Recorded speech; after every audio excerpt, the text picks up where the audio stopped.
Va, va. Va. Ven. Bueno, pues quisiera que pudiéramos abordar, digo, el origen de algunos proyectos para entender cómo es ese proceso, cómo entiendes tú el proyecto y cómo se llega a algunas soluciones. Estoy pensando en, sobre todo hay una serie de torres que me interesan, empezando por la de Augen en Ensenada, en el que pues te echaste la torre de los investigadores, que básicamente es un cilindro en el que los muros son estructurales y al mismo tiempo no solo eso, sino que te sirven como para controlar la luz. ¿Cómo surge esa idea? ¿Ya había una preexistencia? ¿Cómo te imaginas la torre que después se convierte casi en una tipología recurrente, ¿no? De esa serie de cilindros que propones en otros casos? Yo diría que esa quizá es una de las primeras torres que yo te recuerdo, o al menos de uno de esos cilindros. ¿Cómo empezaste por ahí? Bueno, el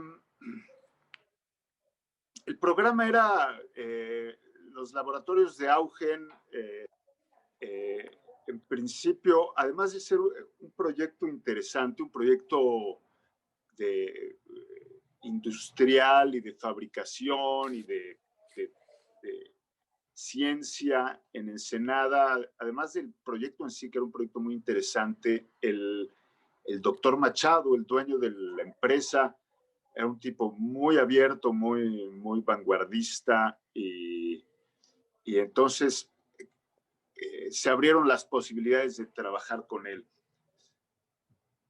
El Ensenada, cuando lo visitamos hace muchos años, pues lo que más me llamó la atención eran los tanques de combustible del puerto. Habían muchos, es un puerto industrial. La ciudad, aunque tiene lo suyo, no vale gran cosa. Sin embargo, el puerto es el puerto más importante del norte de México, un puerto potente, y las estructuras industriales me llamaron mucho la atención. Por eso ese tiempo también yo estaba más metido en la construcción con concreto, pero en la zona no habían buenos constructores para hacer concreto. Y pensamos que la solución era acero. La discutimos con el cliente, con el doctor, considerando los riesgos de la salinidad, de la humedad, la oxidación. Pero dijo, no, yo lo voy a pintar todos los años. Y le ha dado un mantenimiento estupendo. Entonces, mientras esté ahí el doctor Machado, el edificio va a seguir impecable. Entonces, pues sí, decidimos hacer una estructura de acero, emulando un poco los cilindros, los tanques de combustible, que hay muchos por ahí, y incluso con la escalera por fuera, ¿no? Como tienen los tanques de combustible. Entonces, pues básicamente eso fue y claro, pues, este cilindro pues tenía que abrirse para tener vistas y para tener iluminación.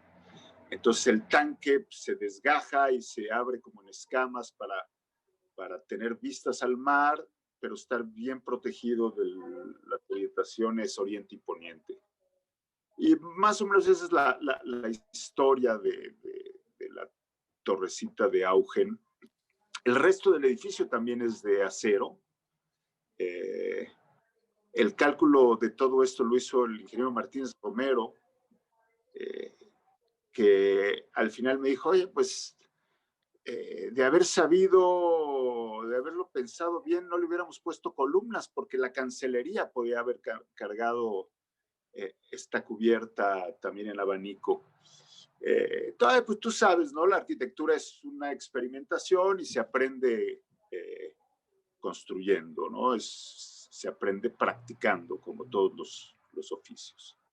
En ese caso, la estructura, sobre todo el cilindro, después las oficinas sí tienen ese plano inclinado, así en abanico, pero en ese caso la estructura es al mismo tiempo fachada porque vas dejando como esas mirillas para que vaya entrando luz, pero a lo largo del tiempo has ido explorando una serie de cilindros en el que básicamente ya son solo estructura, es decir, estoy pensando, digo, el caso quizá más exagerado es ese proyecto que haces de Telecom para Taiwán, eh, que básicamente es dejar la estructura como cruzada, ¿no? Como un elemento orgánico, casi pareciera una planta, ¿no? Sacada de esos dibujos del siglo XIX, de esos bichos, esos animales, esas plantas.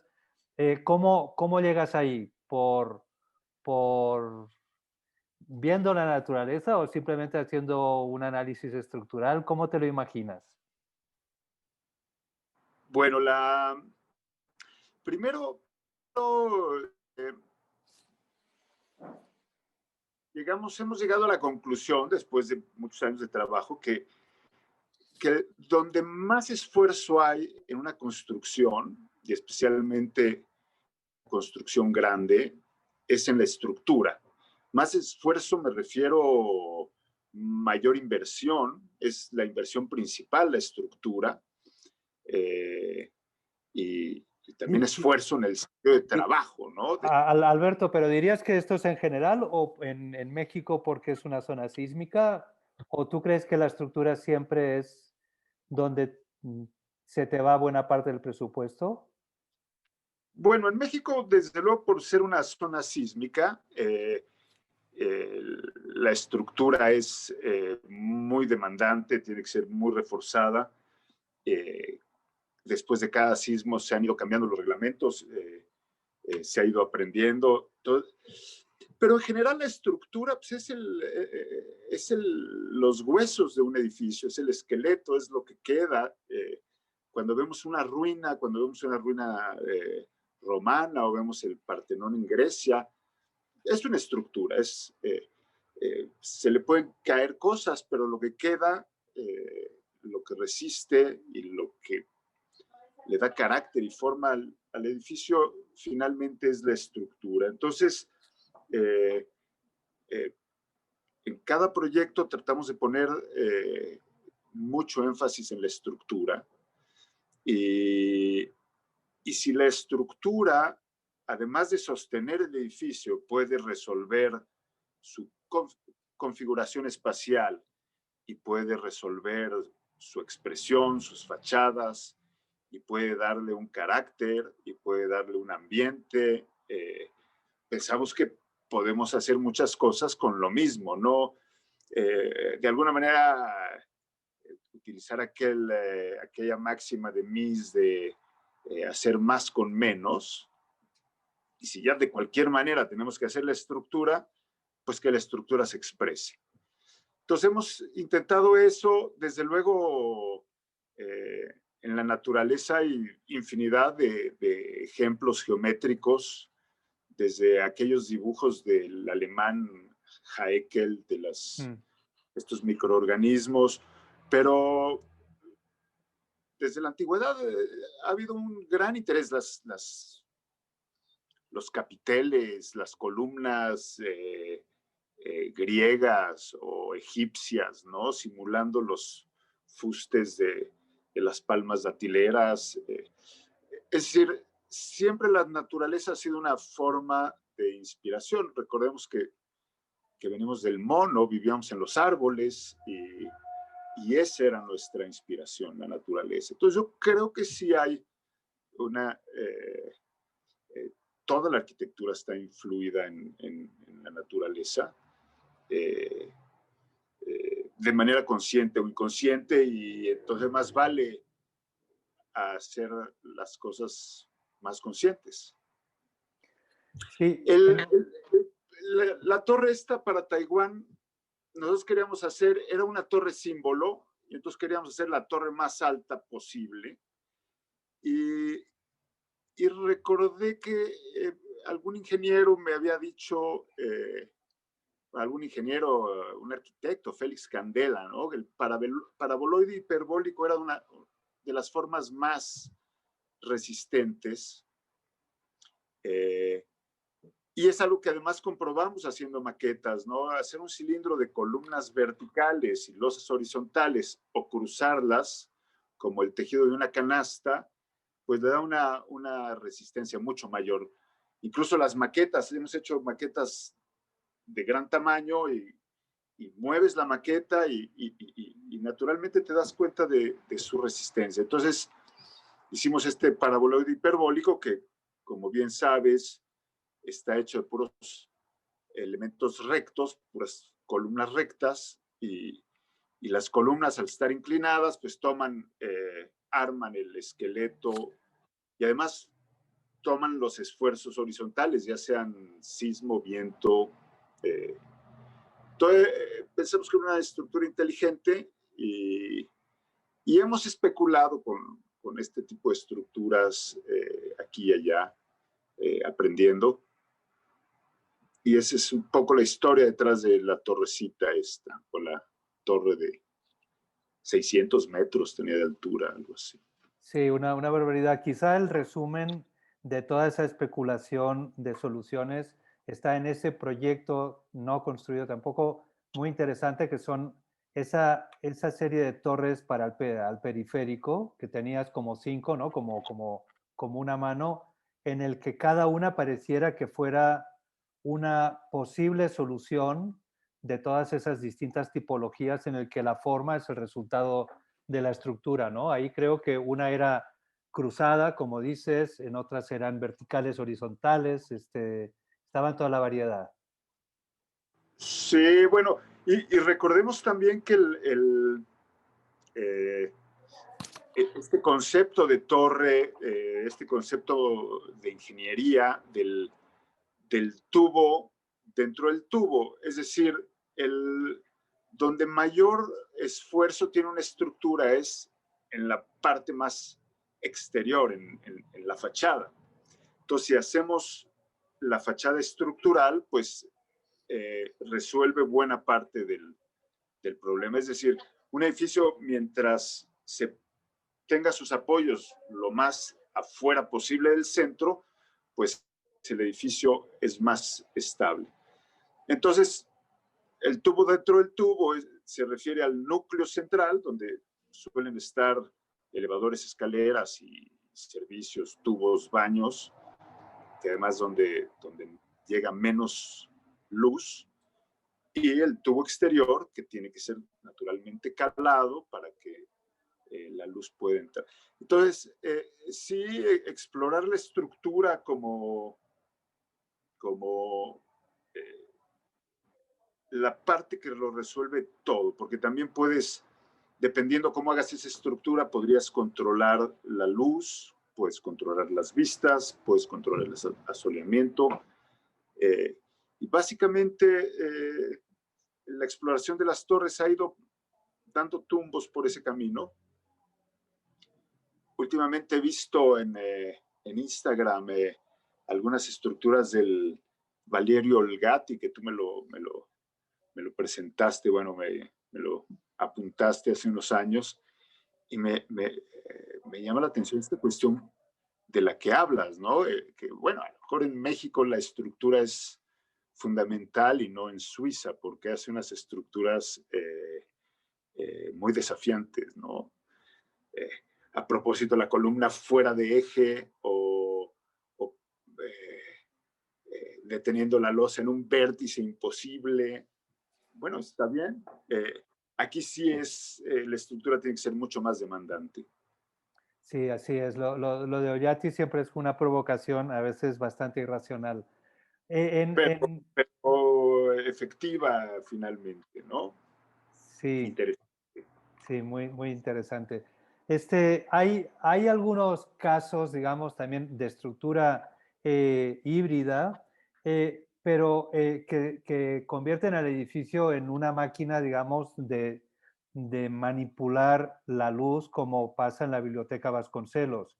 Ahí eso que tú decías en el que la piel, el envolvente, la estructura acaba siendo al mismo tiempo fachada y acaba siendo el mecanismo para controlar el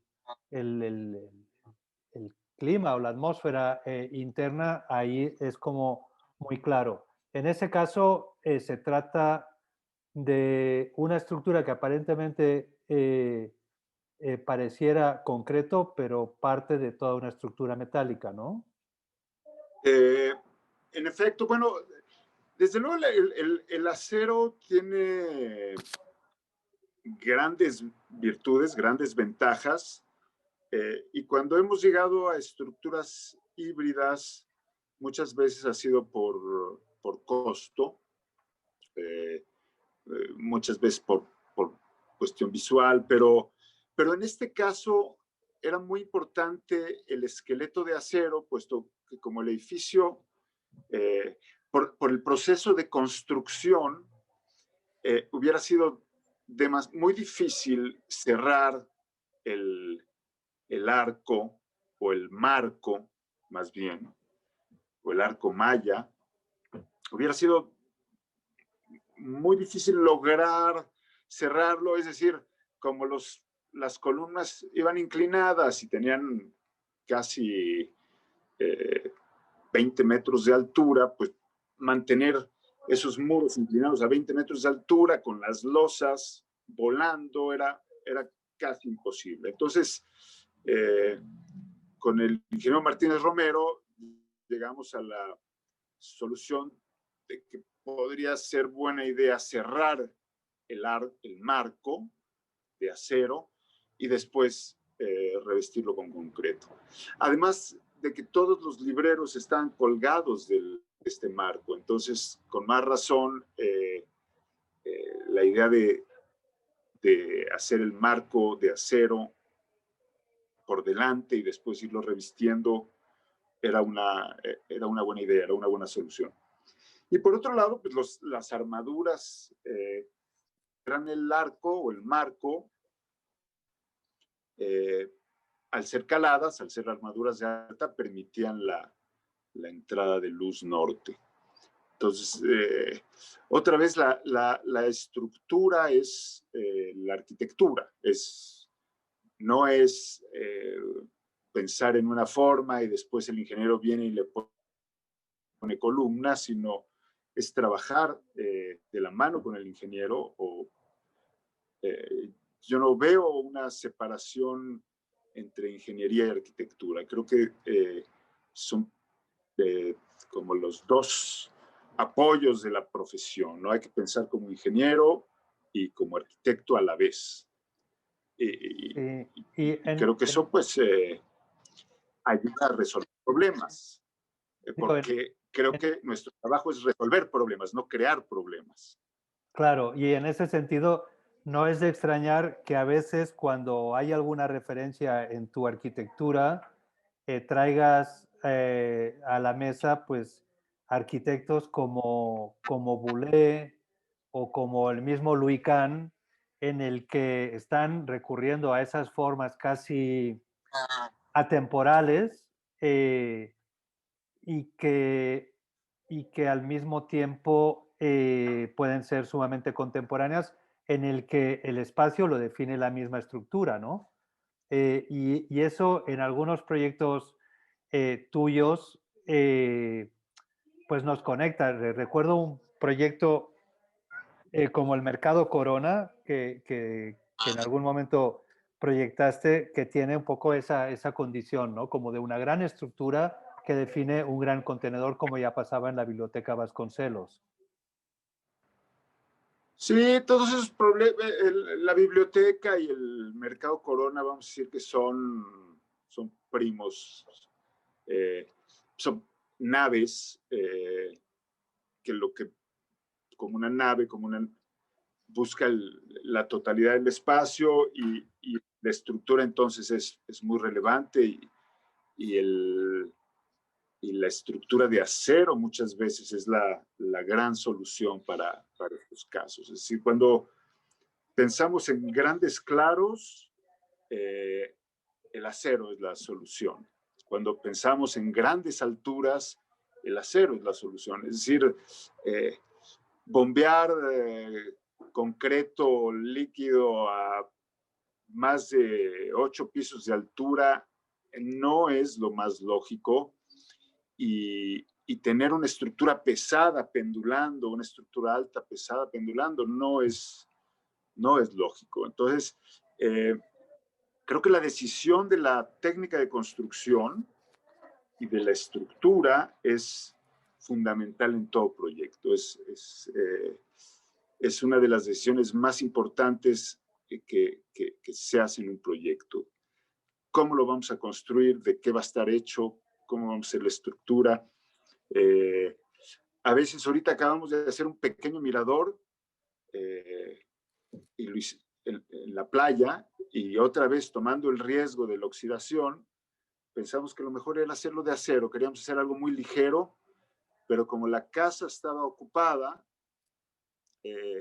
pensamos en prefabricarlo, y también el acero facilita la prefabricación y el montaje rápido. Entonces, en 3 días lo armamos la obra. En 3 días, fue una obra de 3 días. Entonces, a veces pues la situación, contexto en el sentido más amplio, te orienta hacia formas, hacia soluciones y hacia técnicas constructivas que de otra manera no hubieras llegado ahí. Oye, para terminar, me gustaría comentar pues algunas soluciones híbridas y como referencia algunos de los edificios o torres como tu oficina en Constituyentes, pero no solo de tu oficina, sino otro proyecto parecido también en Constituyentes 13, en el que ahí encuentras las virtudes de cada material como para armar un todo que acaba siendo el edificio, ¿no? Partes de muros de concreto y estructuras horizontales de acero. ¿Cómo llegas a esa solución híbrida? Bueno, nuevamente la solución híbrida está dictada un poco por el costo. Es más eh, barato un muro de concreto que un muro de acero, o un muro revestido de acero. Nosotros, el terreno era muy pequeño, entonces los colindantes pues tenían por necesidad que ser cerrados, y además los colindantes eran oriente-poniente, asoleamientos que no quieres dentro del edificio. Entonces pensamos que era muy lógico hacer los colindantes de concreto, que llevan desde luego sus columnas de montaje de acero, y las fachadas norte y sur hacerlas con armaduras de acero. Y bueno, y todo el entramado de las losas es también nervaduras de acero, y finalmente las losas, los diafragmas son de concreto. Entonces, creo que no sonaría lógico hacer losas de acero. Bueno, está la losa acero, pero la losa acero tiene geometría, y si te sales de esa geometría, estás metido en problemas. Y este edificio, por la forma irregular del terreno, pues lo más razonable era hacer las losas también de concreto. Y la losa acero finalmente arriba lleva una capa de compresión, ¿no? Claro. El concreto muchas veces es indispensable, casi siempre, Entonces, no hay estructuras puras. Bueno, quizás la Torre Eiffel es una estructura pura, quizás sea la más pura, porque no tiene ni cristal ni nada, ¿no? Es puro acero. O algún puente. Pero todos los edificios, pues hay que usar varios materiales, tampoco hay tantos.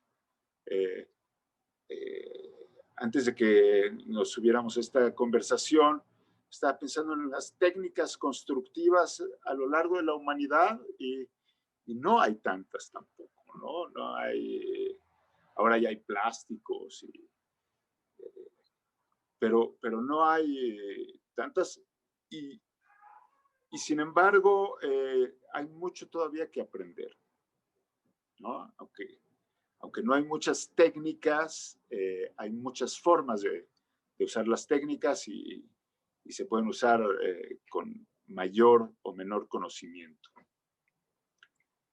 Pues creo que con tu trabajo nos das un panorama del uso de las estructuras de acero mucho más cercano a la arquitectura y salimos de ese esquematismo en el que a veces en México se tiende a entender la arquitectura como escenográfica y que finalmente la estructura es eso que te acaba resolviendo ese ingeniero que, como decías antes, es el que te acaba poniendo una serie de columnitas para que se aguante ese aparato escenográfico de la arquitectura de algunos eh, y algunos destacados a lo largo de la historia de la arquitectura mexicana. Creo que es un muy buen acercamiento. Pues muchas gracias, Alberto. No, gracias a ti, Piqué. Seguimos platicando pronto. Va.